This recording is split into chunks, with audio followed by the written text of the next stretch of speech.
మూసీ పునరుజ్జీవం పైన విపక్ష నేతలు అసత్య ప్రచారం చేస్తున్నారని ఆరోపించారు సీఎం రేవంత్ రెడ్డి. గత చరిత్ర చూస్తే నదీ పరివాహక ప్రాంతాలే ఎక్కువగా అభివృద్ధి చెందాయని అన్నారు. మంచి పనులు చేస్తూ ఉంటే విపక్ష నేతలు అభివృద్ధి నిరోధకులుగా మారారని ఆరోపించారు. ఇక విపక్షాలు ప్రభుత్వానికి సూచనలు ఇవ్వడానికి ఎందుకు ప్రయత్నం చేయటం లేదని అడిగారు. తాము తీసుకొస్తున్న ప్రాజెక్టు ఎవరికీ వ్యతిరేకం కాదని స్పష్టం చేశారు సీఎం. హైదరాబాద్ తాజ్ కృష్ణాలో ఎంఆర్డీసీఎల్ ఆధ్వర్యంలో మూసీ ఇన్వెస్టర్స్ కార్యక్రమం నిర్వహించారు. ఇక అంతకుముందు మూసీ పునరుజ్జీవం పైన ప్రభుత్వ అధికారులు ప్రెజెంటేషన్ ఇచ్చారు. మూసీ పునరుజ్జీవం ఆవశ్యకత పైన ప్రెజెంటేషన్ ఇచ్చారు. ఎవరికీ నష్టం కలిగించాలని తమ ఉద్దేశం కాదని అన్నారు సీఎం. మూసీ పునరుజ్జీవంతో ఏ ఒక్క పేదవాడికి కూడా నష్టం ఉండదని అన్నారు.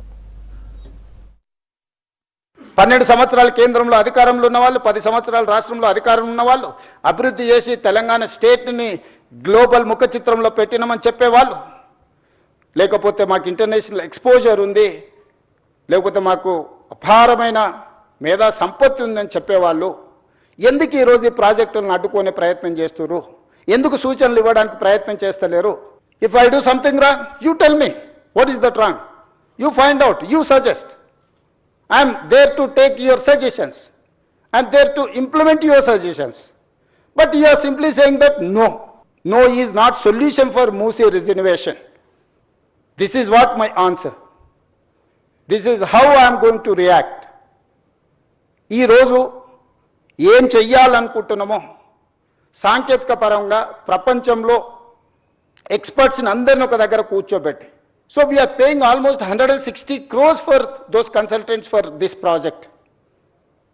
We have not appointed this consultant just like that. We have called global tenders. We have seen everything. We have seen their completion projects. ఈ ప్రజలకు అందరికీ కూడా జవాబు ఇవ్వాల్సిన బాధ్యత, ఈ ప్రజలకు మౌలిక వసతులను ఏర్పాటు చేయాల్సిన బాధ్యత మా ప్రభుత్వం మీద ఉన్నది, ప్రజలు ఎన్నుకున్న ప్రభుత్వం మీద ఉన్నది.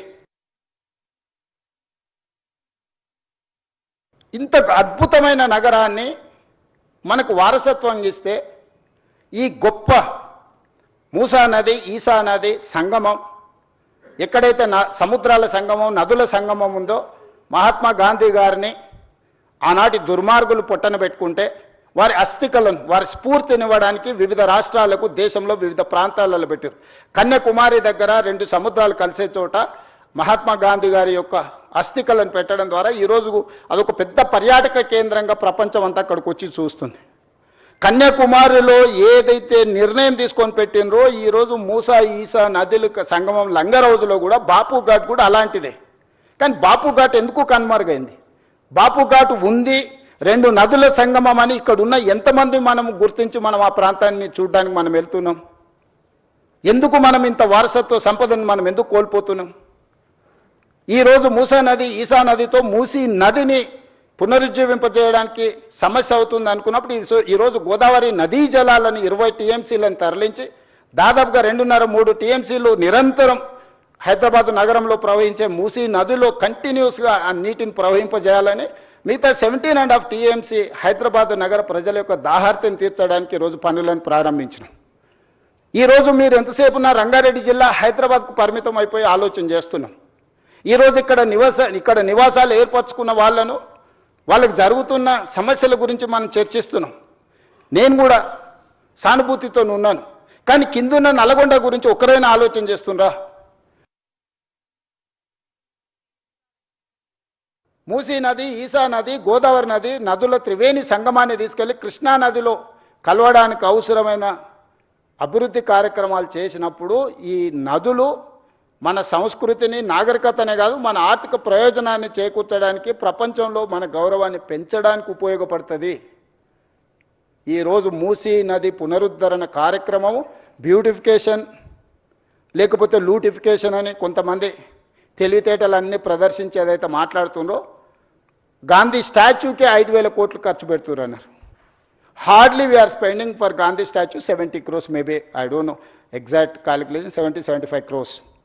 They have spent 220 crores for Ambedkar statue. We have not opposed for that. Yes, we need Ambedkar ideology.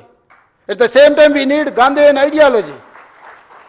Yes, conquer one country without any violence, with peace. He won one war. ప్రపంచంలో ఒక యుద్ధాన్ని శాంతితోని గెలవచ్చని ప్రపంచానికి గొప్ప సందేశం ఇచ్చిన వ్యక్తి ఎవరంటే మహాత్మా గాంధీ. ఒక దేశం యొక్క స్వతంత్రాన్ని శాంతి ద్వారా సాధించిన వాళ్ళు ఈ భూమి మీదనే పుట్టలేదు ఇంతవరకు. ఈ ప్రపంచంలో ఎవరికీ అంత గొప్ప చరిత్ర లేదు. When we talk about the river, we have to curtail the sewage flow into the river also. So what exactly we are doing on that? And then multi-use buffer zone, why the buffer zone is very important, what the rules say, what the government of India says, all these things also be spoken about. And then Gandhi Sarovar, where the historical importance of Bapu Ghat and how the Gandhi Sarovar is shaping up. Then the east-west mobility corridor, how the decongestion of Hyderabad is going to happen with this very good project. And then the last and not the least one, but it is very, very important. I welcome Honorable Minister Revenue. Also please join us, sir. The last one is the cultural integration. Hyderabad is known for the culture and also secular Hyderabad.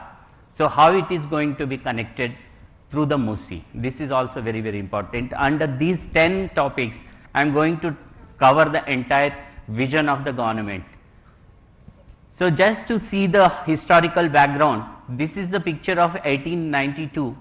So this was taken by one photographer called Deen Dayal in 1880s. Hyderabad was founded in 1591 and it grew along the Musi in the Qutub Shahi dynasty.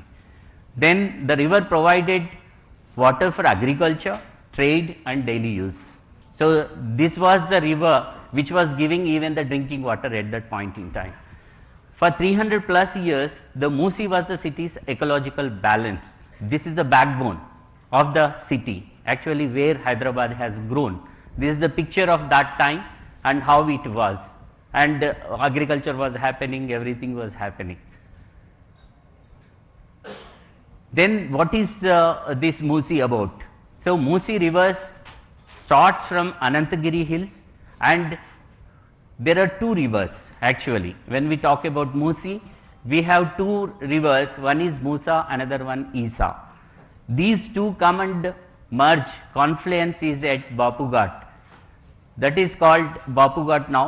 In between, after 1908 floods, two reservoirs were constructed. Before 1908, there were no reservoirs. పశ్చిమాసియాలో యుద్ధం కొనసాగుతున్న పరిస్థితుల నేపథ్యంలో ప్రపంచవ్యాప్తంగా కూడా ఇంధన సరఫరాపైన ప్రభావం చూపుతున్నాయి. అదే ప్రభావం ఇప్పుడు హైదరాబాద్ నగరంలో కూడా వంట గ్యాస్ సరఫరాపైన కూడా పడుతోంది. డొమెస్టిక్ గ్యాస్ బుకింగ్ కోసం వినియోగదారులు తీవ్ర ఇబ్బందులు పడుతున్నారు. ఆన్లైన్ బుకింగ్ సిస్టమ్ స్లో అవ్వటం, డెలివరీ ఆలస్యం కావడంతో ప్రజలు గ్యాస్ ఏజెన్సీల చుట్టూ తిరుగుతున్నారు.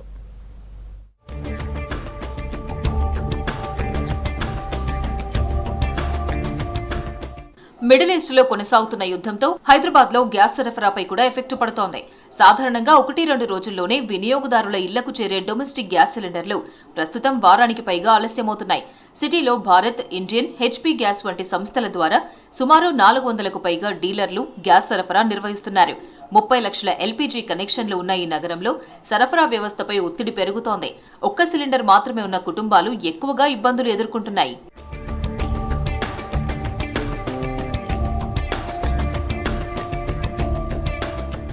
యుద్ధ పరిస్థితులతో వంట గ్యాస్ సరఫరా ఆగిపోతుందనే ప్రచారం సోషల్ మీడియాలో విస్తృతంగా జరుగుతుండటంతో ప్రజల్లో భయం నెలకొంది. దీంతో ముందస్తుగా పెద్ద ఎత్తున గ్యాస్ బుకింగ్స్ చేస్తున్నారు వినియోగదారులు. గతంలో ఒక్కో గ్యాస్ ఏజెన్సీకి రోజుకు సుమారు 700 డొమెస్టిక్ గ్యాస్ బుకింగ్స్ వచ్చేవి. కానీ ప్రస్తుతం 2700 వరకు చేరాయంటున్నారు ఏజెన్సీ నిర్వాహకులు. మిస్డ్ కాల్ సిస్టమ్ ఉంది, హలో బీపీసీఎల్ ఉంది మా దగ్గర వచ్చినప్పుడు. అదేవిధంగా 1800224344 అనేది వాట్సాప్ చాటింగ్ మెసేజ్ ఉంది. వివిధ రకాలుగా మేము చేస్తున్నాము. ఆన్లైన్ బుకింగ్ కూడా చేసుకోవచ్చు. ఆయన కూడా ఎందుకు చేయటం లేదంటే 10,000 కంజెషన్ రావాలంటే 1,00,000 మంది ఒకదానికి యాక్సెప్ట్ చేయడం వల్ల ట్రాఫిక్ కంజెషన్ వల్ల అయింది. ఆయన కూడా భారత్ ప్రభుత్వం ఈరోజు బ్యాండ్ విడ్త్ని ప్రిపేర్ చేసుకొని మేము చేయడానికి వెళ్ళింది. కానీ ఫర్ ఎగ్జాంపుల్ ఈరోజు నిన్న 2700 బుకింగ్ వచ్చిందనుకోండి, ఒక వారం తర్వాత వీళ్ళు ఎవరు ఉండరు ఒకసారి అయిపోయినాక. అంటే నెల రోజులు సప్లై చేయాల్సింది 5 రోజులను మాకు సప్లై చేయండి కూర్చోండి అంటే, ఎందుకంటే ఇది చాలా విస్తృతమైన పరిశ్రమ చేయాలి. ఎందుకంటే ఫిల్లింగ్ అవ్వాలి, తర్వాత గోడౌన్ నుంచి మాకు రావాలి, మా దగ్గర నుంచి ప్రతి ఒక్క లోడ్ వచ్చినప్పుడు 500 ఇళ్ళకి మేము తిరగాలి. అయినా కూడా మేము ఫీఫో పద్ధతిలో మేము చేయడానికి మేము ప్రయత్నం చేసినప్పుడు వినియోగదారులు కూడా మాతో సహకరించాలని సవినయంగా అందరికీ రిక్వెస్ట్ చేస్తున్నాను. ఆన్లైన్ బుకింగ్ సిస్టమ్ కూడా స్లో అవడంతో మరింత ఇబ్బందులు పడుతున్నారు వినియోగదారులు. చాలా మంది బుకింగ్ చేసేందుకు ప్రయత్నించినా సిస్టమ్ స్పందించడం లేదంటున్నారు. ఫోన్ ద్వారా సంప్రదించినా స్పందించకపోవడంతో గ్యాస్ ఏజెన్సీల గోదాంల వద్ద క్యూ కడుతున్నారు ప్రజలు. రావట్లేదు, స్విచ్ ఆఫ్ చేసి పెట్టుకున్నారు వాళ్ళు డీలర్స్, అందుకే వచ్చాము. డెలివరీ అని చూపిస్తుంది, బుకింగ్ చేశాము, డెలివరీ అని చూపిస్తుంది. నాకైతే గ్యాస్ రాలేదు, కానీ అక్కడ మాత్రం డెలివరీ చేసినట్టు చూపిస్తుంది. డెలివరీ అని చూపిస్తుంది. ఆటో డ్రైవర్ని అడిగితే రెస్పాన్స్ ఇవ్వట్లేదు. నేను బుక్ చేసి కూడా వన్ మంత్ అవుతుంది. 10 days బ్యాక్ మెసేజ్ వచ్చింది 2nd. ఈ రోజు వరకు గ్యాస్ రాలేదు, అడిగితే రెస్పాన్స్ ఇవ్వట్లేదు. బుకింగ్ కావట్లేదు సార్. ఇక్కడ బుకింగ్ అని వస్తే నిన్న పోలీసు వాళ్ళు వచ్చారు, బయట పంపించారు. మేము సెల్లు చూపెడుతున్నాం. ఏంది మా బుకింగ్ లేనప్పుడు మేము ఎట్లా ఇస్తాం? బుక్ చేసుకొని రామంటే అది ఆన్లైన్ లేదంటారు, సర్వే లేదంటారు. అంతకుముందు సెల్లు నుంచే, ఇప్పుడు సెల్లు నుంచి కావట్లేదు. 2 OTPలు ఉన్నాయి ఇక్కడ డిఎస్సి నెంబర్లో. ఇది లాస్ట్ 14th బుక్ చేసింది. అది చూపిస్తేనేమో మీది డెలివరీ అయిపోయింది, 23కి డెలివరీ అయిపోయింది, మీకు ఇప్పుడు అప్పుడే రాదు, ఇంకో 20 days పడుతుంది అంటున్నారు. ఇప్పుడు ఇంట్లో తినాలా చేయాలా ఏం అర్థం అవుతలేదు. కమర్షియల్ గ్యాస్ సరఫరా తగ్గిపోవడంతో నగరంలోని హోటళ్లు, టిఫిన్ సెంటర్ల నిర్వాహకులు తీవ్ర ఇబ్బందులు పడుతున్నారు. కొందరు హోటల్ నిర్వాహకులు డొమెస్టిక్ గ్యాస్ సిలిండర్లను కమర్షియల్ అవసరాలకు వాడుతున్నట్టు గుర్తించారు అధికారులు. నగరంలో నిర్వహించిన తనిఖీల్లో డొమెస్టిక్ గ్యాస్ ను కమర్షియల్ గా వాడుతున్న 69 సిలిండర్లను అధికారులు సీజ్ చేశారు.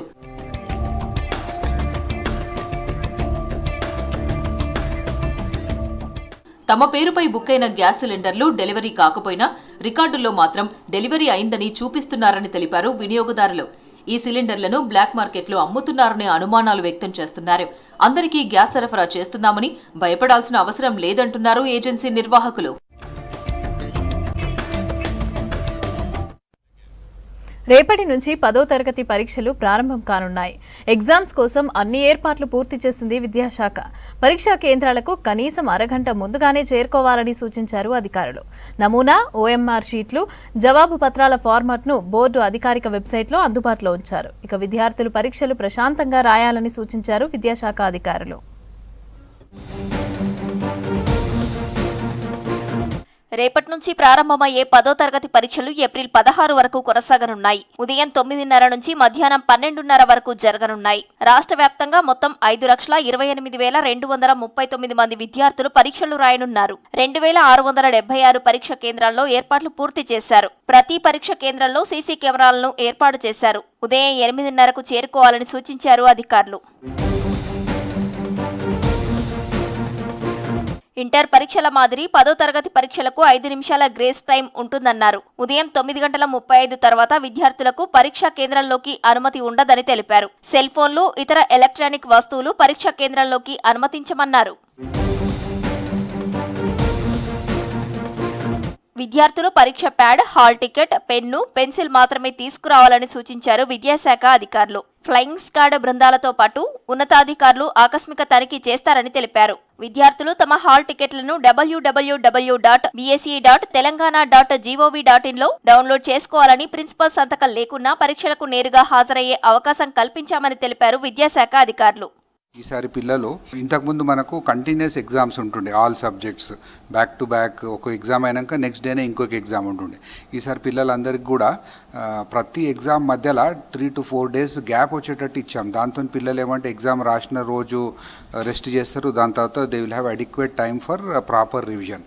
దానికోసమని మనం ఈసారి అరేంజ్మెంట్ చేయడం జరిగింది. సో ఎగ్జామ్ మధ్యలో ఏదైతే గ్యాప్ డేస్ ఉంటాయో ఆ గ్యాప్ డేస్లో కూడా వాళ్ళ స్కూల్స్లో, మన గవర్నమెంట్ స్కూల్స్లో టీచర్స్ అందరికి కూడా అవైలబుల్ ఉండమని చెప్పాం. సో పిల్లలకి ఏమైనా డౌట్స్ ఉన్నా క్లారిఫికేషన్ కూడా ఎగ్జామ్ మధ్యలో ఏదైతే గ్యాప్ డేస్ ఉన్నాయో they can go and prepare.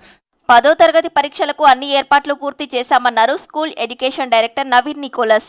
Summer time కావడంతో ప్రతి పరీక్ష కేంద్రంలో త్రాగునీరు, మెడికల్ టీంలను అందుబాటులో ఉంచామన్నారు. మొదటిసారి విద్యార్థులకు నేరుగా హాల్ టికెట్స్ పంపించామని, ఆందోళన చెందకుండా ప్రశాంతంగా పరీక్షలు రాయాలని సూచించారు. విద్యార్థుల కోసం 24 గంటలు పనిచేసేలా కంట్రోల్ రూమ్ ఏర్పాటు చేశామన్నారు Nicholas. Drinking water facilities, electricity అన్ని సెంటర్స్లో కూడా సమకూర్చడం జరిగింది. సో పిల్లలకి ఎగ్జామ్ టైంలో ఎగ్జామ్ సెంటర్స్ రీచ్ కావడానికి కూడా బస్ ఫ్రీక్వెన్సీ కూడా ఆర్టీసీ వాళ్ళతో మాట్లాడి బస్ ఫ్రీక్వెన్సీ కూడా మనం ఈసారి పెంచడం జరిగింది. బస్ ఫ్రీక్వెన్సీ కూడా తర్వాత అన్ని ఎగ్జామ్ సెంటర్స్లో police deployment will be there for security purpose. తర్వాత local medical and health department వారితో కోఆర్డినేట్ చేసుకొని మనము ఒక ANM, medical department, basic first aid facilities కూడా అన్ని స్కూల్స్లో, అన్ని ఎగ్జామ్ సెంటర్స్లో పొజిషన్ చేయడం జరిగింది. 10వ తరగతి పరీక్షల కోసం ప్రత్యేక బస్సులు నడపనుంది ఆర్టీసీ. పరీక్షా కేంద్రాలను నో సెల్ జోన్లుగా ప్రకటించారు. పరీక్షా కేంద్రాల వద్ద కట్టుదిట్టమైన భద్రత ఏర్పాటు చేశారు పోలీసులు. హైదరాబాద్ నిమ్స్ హాస్పిటల్లో association of minimal access surgeons of India ఆధ్వర్యంలో కాన్ఫరెన్స్ నిర్వహించారు. లాప్రోస్కోపిక్ సర్జరీ అధునాతన విధానాలపైన చర్చించారు. 3 రోజులు జరగనున్న సదస్సు దేశంలోని వివిధ రాష్ట్రాల నుంచి 300 మంది వరకు సర్జన్లు హాజరయ్యారు. లేటెస్ట్ సర్జరీ మెథడ్స్, టెక్నాలజీ గురించి సదస్సులో వైద్యులకు వివరించారు. 3వ రోజు ఒక పరీక్ష నిర్వహించి fellowship in minimal access surgery certificate అందిస్తామని తెలిపారు నిమ్స్ డైరెక్టర్ బీరప్ప. ఇలాంటి సెషన్స్తో యంగ్ డాక్టర్స్ నూతన పద్ధతుల్లో సర్జరీ స్కిల్స్ డెవలప్ చేసుకుంటారని చెప్పారు. ఈరోజు నిజాం ఇన్స్టిట్యూట్ ఆఫ్ మెడికల్ సైన్సెస్లో ఒక ఫెలోషిప్ కోర్సు, అలాగే ఒక అమాసి అంటే association of minimally invasive surgeons అని ఒక అసోసియేషన్ ఉంది. కీ హోల్ ద్వారా చిన్న చిన్న రంధ్రాలు చేసి పెద్ద పెద్ద ఆపరేషన్లు చేయబడను. సో వాటి గురించి ఈరోజు ప్రతి ఒక్క ఆర్గన్కి సంబంధించిన సర్జరీ, లివర్ సర్జరీ అనుకోండి, ప్యాంక్రియాస్ సర్జరీ అనుకోండి, లేకపోతే గైనకాలజీ సర్జరీ అనుకోండి, సో యూట్రస్కి సంబంధించిన వీటివన్నీ ద్వారా ఎలా చేయాలి అనే ఆపరేషన్స్, కీ హోల్ సర్జరీ ద్వారా ఎలా చేయాలి, బేసిక్స్ నుంచి అంటే లాప్రోస్కోపీ అంటే ఏంటి, ఎలాంటి ఇన్స్ట్రుమెంట్స్ వాడతారు, ఎలాంటి ఎనర్జీ సోర్సెస్ వాడతారు అనే దాని మీద పోస్ట్ గ్రాడ్యుయేట్ చేసిన వాళ్ళు అంటే ఎంఎస్ చేసిన వాళ్ళు, ఎంసీహెచ్ చేసిన వాళ్ళకి ఈ 3 రోజులు మనం ట్రైనింగ్ ఇవ్వబోతున్నాము. ఆ ట్రైనింగ్ తర్వాత వాళ్ళకి ఒక పరీక్ష కానీ పెడతాం. పరీక్ష పెట్టి ఒక ఫెలోషిప్ అనేది ఇస్తామన్నమాట, FMAS అంటారు. సో దీని ద్వారా ఏంటంటే ప్రతి ఒక్కరు డాక్టర్లు ఎవరైతే సర్జన్స్ ఉన్నారు, గైనకాలజిస్ట్ కానీ, జనరల్ సర్జన్స్ కానీ, సర్జికల్ ఆంకాలజిస్ట్ కానీ, సర్జికల్ గ్యాస్ట్రోఎంట్రాలజిస్ట్ కానీ, సో వీళ్ళందరికీ ట్రైనింగ్ ఇచ్చి 3 రోజుల పాటు ట్రైనింగ్ ఇస్తే వాళ్ళు వెళ్ళి వాళ్ళ హాస్పిటల్లో కీ హోల్ సర్జరీస్ ఎలా చేయాలి అనేది వాళ్ళకి తెలుసుకొని అక్కడ వాళ్ళ హాస్పిటల్లో చేస్తారండి. మినిమల్గా ఇన్వేజివ్తో ప్రొసీజర్స్, లాప్రోస్కోపీతో చేసే ప్రొసీజర్స్కి స్కిల్ ల్యాబ్ అండి. ఇది మేము నిమ్స్ నుంచి ఎప్పటి నుంచో చేస్తున్నాము. దీనికన్నా ఎక్కువగా ఉన్న రోబోటిక్ సర్జరీస్ కూడా చేస్తున్నాము. సో ఇది నెక్స్ట్ జనరేషన్కి కానీ ఇప్పుడున్న వాళ్ళకి కానీ టీచ్ చేసి వాళ్ళని కూడా దీనిలోకి స్కిల్ ల్యాబ్ కింద దీన్ని ట్రైన్ చేయాలి అనే ఉద్దేశంతో ఈ 3 days వర్క్షాప్ కండక్ట్ చేయడం అవుతుంది. రెస్పాన్స్ కూడా చాలా ఎక్కువ మంది ఉన్నారు. సుమారుగా 150 gynaecologists are taking part in this. So we're very happy with the response. And as a responsibility of a training institute కూడా మేము ఇది చేయాలి అని అనుకున్నాం. కాబట్టి from both of us we thank you for giving this opportunity. ఇది చాలా important programme. ఈ అమాసి అనేది కొంచెం స్ట్రక్చర్డ్ ప్రోగ్రామ్ అండి. సో దట్ వాళ్ళకి కొంచెం బెటర్గా దాన్ని క్రెడెన్షియల్స్ పెంచుకునేదానికి ఒక మంచిగా స్ట్రక్చర్డ్ ప్రోగ్రాము. దీన్ని మనము అమాసి తోటి కొలాబరేట్ అయ్యి experienced faculty across the India వస్తున్నారండి వీళ్ళని ట్రైన్ చేయడానికి. మోస్ట్ ఇంపార్టెంట్ థింగ్ ఏంటంటే టెక్నాలజీ అండ్ సైన్స్ ఎప్పటికప్పుడు మారుతూ ఉంటుంది. దీన్ని క్లినీషియన్స్గా దీన్ని ఎప్పటికప్పుడు అప్డేట్ చేసుకుంటా మనం దాన్ని మనలో భాగం చేసుకోవటం మనందరి బాధ్యత. సో మా యంగ్స్టర్స్ అందరినీ మేము ట్రైన్ చేస్తున్నాము. అంతేకాకుండా మన నిజామ్స్ ఇన్స్టిట్యూట్ లెర్నింగ్ సెంటర్ దీనికి ఒక 40 years ఎక్స్పీరియన్స్ ఉందండి. ఇది ఒక గ్రేట్ లెర్నింగ్ సెంటర్. సో గొప్ప గొప్ప డాక్టర్స్ వీళ్ళందరూ కూడా ఇక్కడ ఎంతోమందిని ట్రైన్ చేశారు. అలాంటి సెంటర్లో ఇలాంటి ప్రోగ్రామ్ చేయటం మేమందరం కూడా హ్యాపీగా ఫీల్ అవుతున్నాం. వస్త్ర ప్రపంచంలో ప్రత్యేక గుర్తింపు తెచ్చుకున్న మాంగళ్య షాపింగ్ మాల్ ఖమ్మంలో బ్రాంచ్ ఓపెన్ చేసింది. ఇల్లందు క్రాస్ రోడ్లో 30వ బ్రాంచ్ను ప్రారంభించింది. మంత్రి పొంగులేటి శ్రీనివాసరెడ్డి, ప్రముఖ నటి శ్రీలీల ముఖ్య అతిథులుగా హాజరై షాపింగ్ మాల్ను ప్రారంభించారు. మాంగళ్య షాపింగ్ మాల్ అంటేనే ఒక నమ్మకమని తెలిపారు శ్రీలీల. అన్ని వర్గాల ప్రజలకు అనువైన ధరల్లో వస్త్రాలు అందుబాటులో ఉంటాయని చెప్పారు. ఇక పండుగలు, శుభకార్యాలకు కేర్ ఆఫ్ అడ్రస్గా మాంగళ్య నిలుస్తుందని తెలిపింది మాంగళ్య యాజమాన్యం. ఇక ఖమ్మం ప్రజలు సద్వినియోగం చేసుకోవాలని సూచించింది.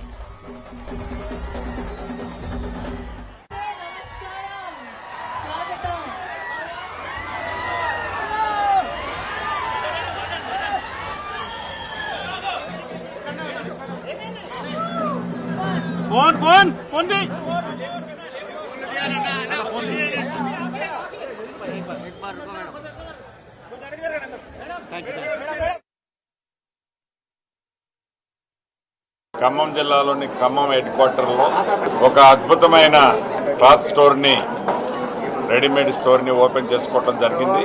మాంగళ్య వారి యాజమాన్యంతో అద్భుతంగా ఓపెన్ చేసుకున్నాం. 1945 నుంచి ఈ బట్టల వ్యాపారంలో ఈ సంస్థకు అపారమైన అనుభవం ఉంది. నమ్మకానికి మారుపేరుగా విశ్వసనీయతకి విలువలతో కూడిన వ్యాపారం చేస్తూ దినదిన అభివృద్ధి జరుగుతూ ఈనాడు దేశంలోని 3 రాష్ట్రాల్లో, మన తెలంగాణ రాష్ట్రం, పక్కనున్న ఆంధ్రప్రదేశ్ రాష్ట్రం, తమిళనాడు రాష్ట్రంలో, కర్ణాటక రాష్ట్రాల్లో 3 రాష్ట్రాల్లో 30వ షాపుగా ఇది ఈనాడు మనం ఓపెన్ చేసుకోవడం జరుగుతుంది. రాబోయే కొద్ది రోజుల్లో తమిళనాడులో కూడా ఓపెన్ చేయబోతున్నారు. సరసమైన ధరలకి బెస్ట్ క్వాలిటీతో నమ్మకానికి మారుపేరుగా డబ్బులకే ప్రాధాన్యత ఇవ్వటం కాకుండా నమ్మకానికి ప్రాధాన్యత ఇస్తూ ది బెస్ట్ రేట్స్ కి మార్కెట్లో అవైలబిలిటీలో ఉన్న ది బెస్ట్ క్వాలిటీ మెటీరియల్ ని ఇస్తున్నారు. కాబట్టి ఇది దినదిన అభివృద్ధి జరగడానికి దీంట్లో ఉన్న రహస్యం. ఐ థింక్ ఖమ్మంకి రావడం చాలా చాలా ఆనందంగా ఉంది. అండ్ లాస్ట్ టైం కూడా వచ్చాను, కానీ ఈసారి వచ్చిన crowd response was amazing.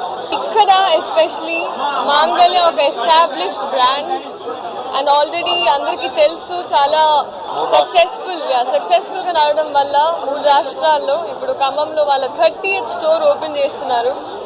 Amazing collection, textiles and especially మనకి సీజన్ అంటే ఉగాది కూడా వస్తుంది కాబట్టి ఐ థింక్ పండుగలు వచ్చినప్పుడు ఫస్ట్ అమ్మాయిల ఆడపిల్లలకి షాపింగ్కి రావడం ఇష్టం. అలాగే I think they have men's wear, women's wear and kids wear. So ఒక ఫ్యామిలీ షాపింగ్ మాల్ ఖమ్మంలో and it really store it stood out. సో అందరు వచ్చి వాళ్ళ బ్యూటిఫుల్ కలెక్షన్ చెక్అవుట్ చేయాలి. అలాగే అందరికీ ఉగాది పండుగ శుభాకాంక్షలు. అండ్ ఉగాది రోజు మా ఉస్తాద్ భగత్ సింగ్ సినిమా కూడా రిలీజ్ అవుతుంది. I think brand value is great with మాంగళ్య. సో మీరందరూ ఖచ్చితంగా ఎన్ని స్టోర్స్ ఉన్నా ఫస్ట్ మాంగళ్యకు వచ్చి కలెక్షన్ చెక్అవుట్ చేయాలని నేను చెప్తున్నా. అండ్ రంజాన్ శుభాకాంక్షలు అందరికీ. న్యూ ఇయర్ న్యూ బట్టలు వేసుకుంటే మంచి జరుగుతుందని విన్నాను. సో మీ కొత్త బట్టలు షాపింగ్ వచ్చేయండి. హైదరాబాద్ చాంద్రాయణగుట్ట నియోజకవర్గం కంటెస్టెడ్ ఎమ్మెల్యే బోయన్ నగేష్ ముస్లింలకు రంజాన్ తోఫాన్ అందించారు. ఇక ప్రభుత్వం తరపున మైనార్టీలకు తోఫా పంపిణీ చేశారు. రంజాన్ శుభాకాంక్షలు తెలిపారు. మైనార్టీల సంక్షేమానికి సర్కార్ ప్రాధాన్యత ఇస్తుందని తెలిపారు నగేష్. బట్టలు మనం ఏదైతే దసరా దీపావళి రోజు ధరిస్తామో ఆ విధంగా ఆ యొక్క కుటుంబంలో కొత్త వెలుగులు చూసే విధంగా, కొత్త వెలుగులు విరజిమ్మే విధంగా ఈరోజు వారి యొక్క సహాయ సహకారంతో కాంగ్రెస్ పార్టీ అతిరథ మహారథులందరూ కూడా మైనార్టీలకు యొక్క కానుక ఇవ్వడం మంచి శుభసూచకం. వారందరి కుటుంబాలకు ఆ అల్లా, ఆ భగవాన్ మంచి ఆశీర్వాదం ఇవ్వాలని, వాళ్ళకి ఇంకా శక్తిని ఇవ్వాలని, వారి యొక్క కుటుంబాలలో వెలుగులు జిమ్మే విధంగా ఈ యొక్క పండుగ ఉండాలని చెప్పి ఈ రంజాన్ పవిత్ర మాసంలో వారు ఏదైతే ఈ యొక్క అల్లాని పూజిస్తారో అన్ని విధాలుగా మంచి జరగాలని ఆ కుటుంబాలకు మనస్ఫూర్తిగా కోరుకుంటూ, చాంద్రాయణగుట్ట నియోజకవర్గంలో గతంలో కాంగ్రెస్ పార్టీకి క్రమశిక్షణగా చిత్తశుద్ధితో పనిచేసిన బ్లాక్ అధ్యక్షులు, డివిజన్ అధ్యక్షులు, మహిళా కాంగ్రెస్ నాయకులు, మా యొక్క దాంట్లో పాలు పంచుకుంటున్న హిందూ సోదరులు, కాంగ్రెస్ పార్టీకి సంబంధించిన హిందూ సోదరులందరికీ కూడా ముఖ్యంగా ప్రత్యేక ధన్యవాదాలు. రాష్ట్ర ప్రభుత్వం ఇచ్చిన హామీలను అమలు చేయాలని డిమాండ్ చేశారు ఆర్టీసీ జేఏసీ చైర్మన్ వెంకన్న. తమకు సమ్మెకు వెళ్లే ఆలోచన లేదని, కానీ ప్రభుత్వ చర్యలతో వెళ్లాల్సి వస్తోందని అన్నారు. హైదరాబాద్ బస్ భవన్లో ఆర్టీసీ ఎండీ, కార్మిక శాఖ కమిషనర్లకు సమ్మె నోటీసులు ఇచ్చారు జేఏసీ నేతలు. ప్రభుత్వం స్పందించి హామీలను నెరవేర్చకపోతే సమ్మెకు వెళ్తామని అన్నారు ఆర్టీసీ జేఏసీ నాయకులు. వాళ్ళు ఎన్నికల మేనిఫెస్టోలో కాంగ్రెస్ ప్రభుత్వము మరి ఏవైతే డిమాండ్స్ పెట్టారో, హామీలు ఇచ్చారో వాటినే పరిష్కారం చేయమని 2.5 ఏళ్లుగా అడుగుతున్నప్పటికీ పట్టించుకోకపోవడం వలన విధులేని పరిస్థితిలో ఈరోజు సమ్మె నోటీస్ ఇవ్వాల్సిన దుస్థితి పరిస్థితి ఈ ప్రభుత్వం చేయబట్టే ఏర్పడిందని చెప్పి నేను మీ ద్వారానే తెలియజేస్తున్నా. ఈరోజు దాంట్లో గొంతమ్మ కోరికలు లేవు. మీరే ప్రభుత్వంలో విలీనం చేస్తామన్నారు. ఆ ప్రభుత్వంలో విలీనం చేసి మాకు వెంటనే ఉత్తర్వులు జారీ చేయాలని చెప్పేసి మేము డిమాండ్ చేస్తూ ఉన్నాం. అదేవిధంగా మేము అధికారంలోకి వస్తే గత ప్రభుత్వం రద్దు చేసిన యూనియన్లను తిరిగి ఇస్తామని చెప్పారు, ఎన్నికలు నిర్వహిస్తామని చెప్పారు. మేము కాదని అడుగుతున్నాం. వెంటనే మీరు పైసా ఖర్చు లేని యూనియన్లను ఎందుకు ఇవ్వట్లేదు, ఎప్పుడు ఇస్తారు దాన్ని ప్రకటించాలని చెప్పేసి మేము అదే డిమాండ్ పెట్టాం. మేము ఏరు కోరుకున్న ప్రభుత్వం ప్రజాపాలన మేము కావాలనుకున్నాం. మమ్మల్ని మీరు దూరం చేసుకుంటే అది మీకే నష్టం తప్ప మరి మాకేదో నష్టం జరిగింది. ఆ నష్టాన్ని భరించడానికి ఏదో విధంగా మేము తిప్పల పడతాం. ఇవాళ తప్పనిసరి పరిస్థితుల్లో అంటే ఆర్టీసీ అంధకారంలోకి పోయింది, ఆర్టీసీ ప్రైవేటీకరణకి దగ్గరలో ఉంది. ఇవాళ ఈ ప్రభుత్వం ఏంటంటే ఒకటి రియంబర్స్మెంట్ ఇవ్వట్లేదు. ఈ ప్రభుత్వం మొదటిసారి ప్రభుత్వం రాగానే మరి బడ్జెట్లో వాటా పెట్టలేదు. ఆర్టీసీ ఆధునీకరణ ఏ విధంగా అవుతుంది, బడ్జెట్ పెట్టకపోతే బడ్జెట్ సున్నా, ఇవ్వాల్సిన డబ్బులు ఇవ్వలే. మహాలక్ష్మి పథకానికి సంబంధించి నెలకు 350 కోట్లు ఇస్తామని చెప్పి వాగ్దానం చేసిన ప్రభుత్వం ఈ రోజు వరకు మరి ఎంత డ్యూ ఉందో చెప్పాలి. మాకు తెలిసి 7,300 కోట్లు మహాలక్ష్మి పథకం డబ్బులు ఆర్టీసీకి రావాలి. మరి అవన్నీ వస్తే ఇవాళ ఇబ్బందులు ఉండవు. రిటైర్డ్ అయిన వాళ్ళు 8 ఏళ్ల నుంచి కూడా తిరుగుతూ ఉన్నారు, అటాన్ మరణాలు జరుగుతూ ఉన్నాయి, చనిపోతూ ఉన్నారు, వాళ్ళకి సెటిల్మెంట్ కాలేదు. ఇవాళ రిటైర్డ్ అయ్యే వాళ్ళకు కూడా సెటిల్మెంట్ ఇచ్చే పరిస్థితి లేదు. హైదరాబాద్ అత్తాపూర్లో 3 హోటల్స్ పైన ఆహార కల్తీ కేసులు నమోదు చేశారు పోలీసులు. హోటల్లో అపరిశుభ్రమైన ఫుడ్ విక్రయిస్తున్నారని ఫిర్యాదు చేశారు వినియోగదారులు. దీంతో తనిఖీలు చేశారు పోలీసులు. కుళ్ళిపోయిన, గడ్డకట్టిన, ఫంగస్ వచ్చిన ఆహార పదార్థాలను గుర్తించారు. చాలా రోజులుగా నిల్వ ఉంచారని తెలిపారు. ఇక కేసు నమోదు చేసి దర్యాప్తు చేస్తున్నారు పోలీసులు.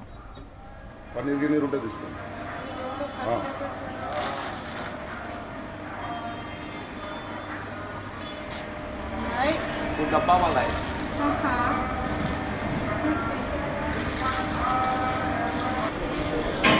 ఓ లేపండి ఇట్లా బాబా బాబా బాబా బాబా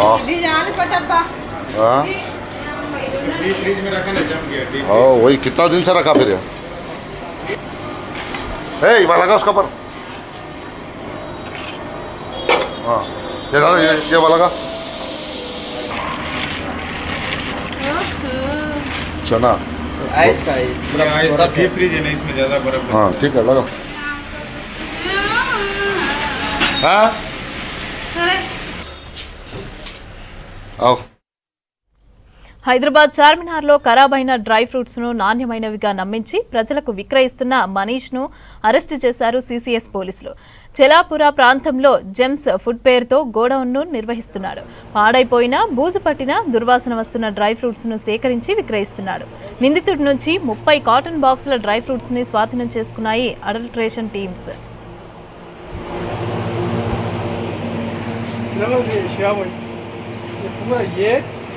और वो बाजू के 45 लिखा। हाँ ये एक 70 लिखो। ये भी खराब है। ये बोला तो 100 लिखो, ये 150 टोटल। एक सेकंड। 2 రోజులుగా జయశంకర్ వ్యవసాయ విశ్వవిద్యాలయంలో కొంతమంది పీజీ, పీహెచ్డీ విద్యార్థులు చేపట్టిన నిరవధిక దీక్షను విరమింపజేశారు వీసీ అల్తాస్ జానయ్య. తమకు పెంచిన స్టైఫండ్ను కూడా గత ఆగస్టు నెల నుంచి వెంటనే అమలు చేయాలని డిమాండ్ చేస్తూ దీక్షలు చేపట్టారు విద్యార్థులు. ఇక పీజీ విద్యార్థులకు నెలకు 12,000, అదేవిధంగా పీహెచ్డీ విద్యార్థులకు 15,000 రూపాయలు గాను విశ్వవిద్యాలయ పాలక మండలి ఆమోదించిందని అన్నారు వీసీ. ఇక దానికి సంబంధించిన ప్రతిపాదనను గత ఆగస్టులో ప్రభుత్వం అనుమతికి పంపించి వ్యవసాయ శాఖ మంత్రి దృష్టికి తీసుకెళ్లామని అన్నారు జానయ్య. వీసీ ఇచ్చిన హామీతో విద్యార్థులు చేపట్టిన నిరవధిక దీక్షను విరమించారు.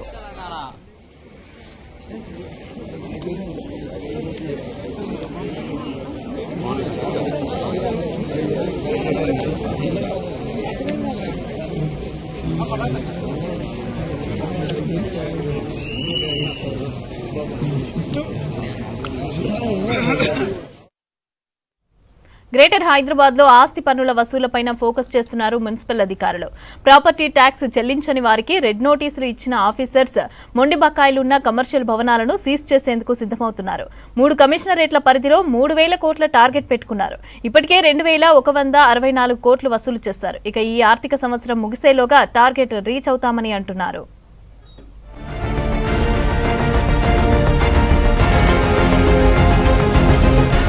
గ్రేటర్ హైదరాబాద్ పరిధిలో ఆస్తి పన్ను బకాయిలు వసూళ్లపైన అధికారులు దూకుడు పెంచారు. జీహెచ్ఎంసీతో పాటు సైబరాబాద్, మల్కాజ్గిరి కార్పొరేషన్ల అధికారులు కూడా పన్ను వసూలు చేస్తున్నారు. పన్నులు చెల్లించకుండా కాలయాపన చేస్తున్న మొండి బకాయిదారులపై చర్యలు తీసుకోనున్నారు అధికారులు. కమర్షియల్ డీఫాల్టర్స్ కు రెడ్ నోటీసులు ఇచ్చారు అధికారులు.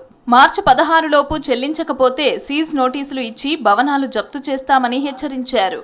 గత ఫైనాన్షియల్ ఇయర్లో 2038 కోట్ల ఆస్తి పన్ను వసూలు చేసింది బల్దియా.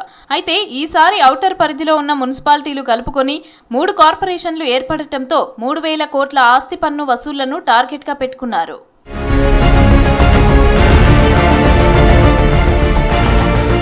ట్రై కార్పొరేషన్ల పరిధిలో మొత్తం 23 లక్షల ఆస్తులు ఉన్నాయి. జీహెచ్ఎంసీ పరిధిలో 11 లక్షల ఆస్తులు ఉండగా ఈ నెలాఖరు కల్లా 1100 కోట్ల వసూళ్లే లక్ష్యంగా పెట్టుకున్నారు. సైబరాబాద్, మల్కాజ్గిరి కార్పొరేషన్ల పరిధిలో మరో 12 లక్షల ఆస్తులు ఉన్నాయి.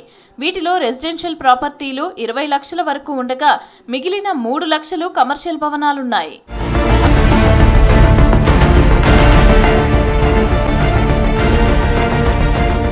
వడ్డీపై 90% మాఫీ కల్పిస్తూ ప్రభుత్వం వన్ టైం సెటిల్మెంట్ పథకాన్ని అమలు చేస్తోంది. ఈ అవకాశాన్ని వినియోగించుకొని బకాయిలు చెల్లించాలని సూచించారు GHMC commissioner R V Karnan. OTS ద్వారా ఇప్పటి వరకు 150 కోట్ల ఆస్తి పన్ను వసూలు అవ్వగా 100 కోట్ల వరకు వడ్డీ మాఫీ అయ్యిందన్నారు. ప్రత్యేకంగా GHMC corporation, Cyberabad municipal corporation, అదేవిధంగా మల్కాజ్గిరి కార్పొరేషన్ 3 కార్పొరేషన్లో ఓటీఎస్ స్కీమ్స్ అమలు చేయడం జరిగింది. మార్చ్ 31 లాస్ట్ డేట్ ఉంటాయి. ప్రత్యేకంగా ఎవరైనా బకాయిలు ఉన్న ఇంట్రెస్ట్ ఎక్కువ ఉన్న వాళ్ళు కూడా ఈ ఓటీఎస్ స్కీమ్ని వాడుకోవాలని కోరుకుంటున్నాను. దాదాపు ఇప్పటి వరకు 153 క్రోడ్స్ ఓటీఎస్లో మనం కలెక్ట్ చేయడం జరిగింది. దాదాపుగా ఓటీఎస్ ఇది గవర్నమెంట్ రావడం జరిగింది 153 క్రోడ్స్. అరౌండ్ 100 క్రోడ్స్ సిటిజన్స్ కూడా బెనిఫిట్ చేయడం జరిగింది. వారి ఇంట్రెస్ట్ కూడా వేవ్ ఆఫ్ చేయడం జరిగింది. ఈ స్కీమ్ని పూర్తిగా వాడుకొని అందరం ఇది 31 లోపల చేయాలని కోరుకుంటున్నాను. ప్రాపర్టీ ట్యాక్స్ కలెక్షన్స్ చూసుకున్నా ఇప్పుడు ఎంటైర్ జీహెచ్ఎంసీ కలెక్ట్ చేస్తున్నాం. నాట్ ఓన్లీ మార్చ్ 31 వరకు జిహెచ్ఎంసీ అండ్ సిఎంసీ అండ్ 3 కలిపి ఉంటాయి. దాదాపుగా లాస్ట్ ఇయర్ కంపేర్ చేసినా ఈసారి కూడా బాగానే కలెక్ట్ చేయడం జరిగింది. But we're expecting huge from April 1 onwards because of rebate వస్తుంది. అదేవిధంగా 5% ఎర్లీ బర్డ్ స్కీమ్ కూడా రావడం జరుగుతుంది. 3 కమిషనరేట్ల పరిధిలో ఇప్పటి వరకు 2164 కోట్ల ట్యాక్స్ వసూలు చేశారు అధికారులు. మొండి బకాయిదారులకు ఇప్పటికే నోటీసులు ఇచ్చామన్నారు GHMC joint commissioner Rajinikanth Reddy. సర్కిళ్ల వారీగా డిప్యూటీ కమిషనర్లు, అసిస్టెంట్ మున్సిపల్ కమిషనర్లు డీఫాల్టర్స్ తో మాట్లాడుతూ మొండి బకాయిలు వసూలు చేస్తున్నామని తెలిపారు రజనీకాంత్ రెడ్డి. మన జీహెచ్ఎంసీ తరపున ప్రాపర్టీ ట్యాక్స్ విభాగం సంబంధించి ఇప్పటి వరకు మనము సుమారు ఈ సంవత్సరం, ఈ ఆర్థిక సంవత్సరంలో 814 కోట్ల రూపాయలు కలెక్షన్ చేయడం జరిగింది. సుమారుగా 11 లక్షల ప్రాపర్టీలు జీహెచ్ఎంసీలో ఉన్నాయి. సో ఇప్పటి వరకు మనకు సుమారుగా more than 70% public already property tax pay చేయడం జరిగింది. రిమైనింగ్ పబ్లిక్ అందరూ కూడా ఈ మార్చ్ 31 లోపు ప్రాపర్టీ ట్యాక్స్ పే చేసి నగరాభివృద్ధికి తోడ్పాటు చేయాలని చెప్పి అందరినీ రిక్వెస్ట్ చేస్తున్నాము.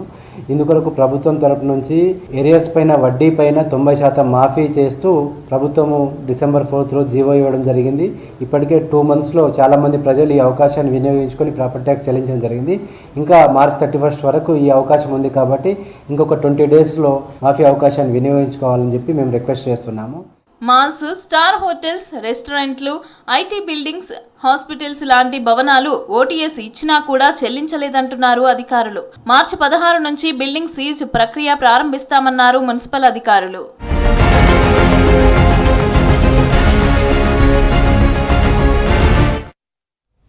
బాయిలర్ కోళ్ల ధరలు పెరగడంతో నాటుకోళ్ల దుకాణాలకు క్యూ కడుతున్నారు కస్టమర్లు. సమ్మర్ ఎఫెక్ట్తో లోకల్ బాయిలర్ కోళ్ల ధరలు పెరిగిపోయాయి. ఇక దీంతో కంట్రీ చికెన్ కోళ్లకు డిమాండ్ పెరుగుతోంది. హైదరాబాద్లో నాటుకోడి ధరలు బాయిలర్ కోళ్ల ధరలకు సమానంగా ఉండటంతో వీటి సేల్స్ పెరిగాయని అంటున్నారు వ్యాపారులు.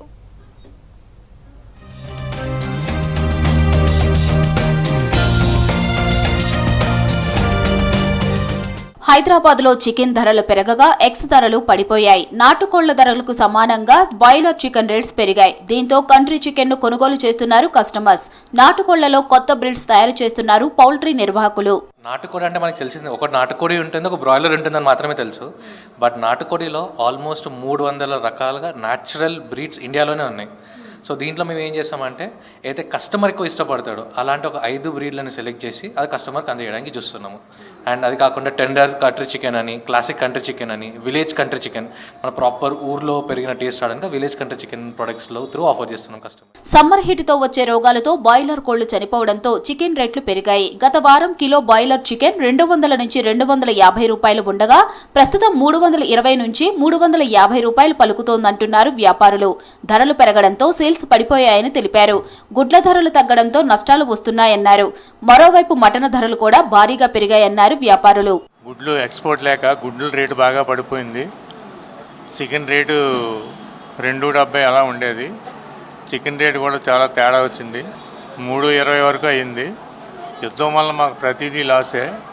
ట్రాన్స్పోర్ట్ లేదు, కోళ్ళు తెమ్మంటే వాళ్ళ ఆయిల్ లేదండి, మేము పెట్రోల్ లేదు కొనుక్కోలేకపోతున్నాం, రాలేకపోతున్నాం అన్నారు. మరి దీని గురించి సరైన చర్యలు తీసుకుంటారని ప్రభుత్వాన్ని ఆశిస్తున్నాం. ఇవి ఒక 1 వీక్ నుంచి పెరిగిందమ్మా బాగా. గతంలో అయితే 270 అలా ఉండేది.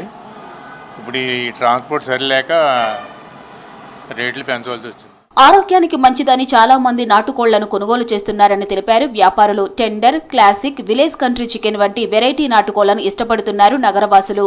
నాటుకోళ్లు, బాయిలర్ ధరలు సమానంగా ఉండటంతో కంట్రీ చికెన్ కొంటున్నారని తెలిపారు. సో ఈ better then broiler chicken 240 rupees per kg లైవ్కి కస్టమర్కి అందజేస్తున్నాము. టెండర్ కంట్రీ చికెన్ అది 420 పర్ కేజీ. అలా ఒక్కొక్క ప్రోడక్ట్ ఒక్కొక్క రేంజ్లో ఉంది. అండ్ రీసెంట్గా కంట్రీ మటన్ అనే ప్రోడక్ట్ లాంచ్ చేశాము. అది నాటుకోడి మా కస్టమర్స్ ఎంత బాగా ఇష్టపడుతున్నారో కంట్రీ మటన్ ఇంకెక్కువనే ఇష్టపడుతున్నారు. బాయిలర్ చికెన్ ధరలు పెరగడంతో సేల్స్ పడిపోయాయి. కోడిగుడ్ల ఎగుమతులు లేక నిలువలు పెరిగిపోవడంతో నష్టాలు వస్తున్నాయని తెలిపారు పౌల్ట్రీ వ్యాపారులు.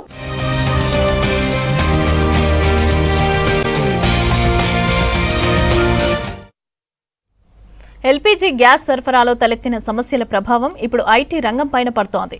ముఖ్యంగా పెద్ద ఐటీ కంపెనీల్లో క్యాంటీన్ కార్యకలాపాలు గ్యాస్ పైన ఆధారపడటంతో భోజన సేవలకు అంతరాయం ఏర్పడుతోంది. దీంతో అనేక సంస్థలు తమ ఉద్యోగులకు తాత్కాలిక మార్గదర్శకాలు జారీ చేస్తున్నాయి. కొన్ని చోట్ల ఉద్యోగులు ఇంటి నుంచి భోజనం తెచ్చుకోవాలని సూచిస్తూ ఉండగా మరికొన్ని ఐటీ కంపెనీలు వర్క్ ఫ్రం హోం చేయాలని సూచిస్తున్నాయి.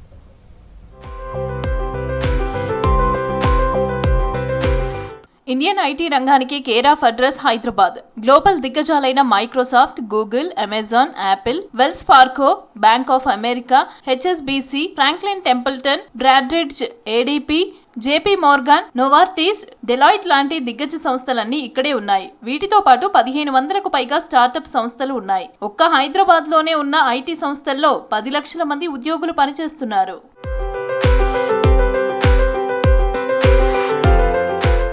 వార్ వల్ల గ్యాస్ షార్టేజ్ ఏర్పడటంతో కమర్షియల్ గ్యాస్ దొరక్క రెస్టారెంట్లు, హోటళ్లు తాత్కాలికంగా మూసేస్తున్నారు.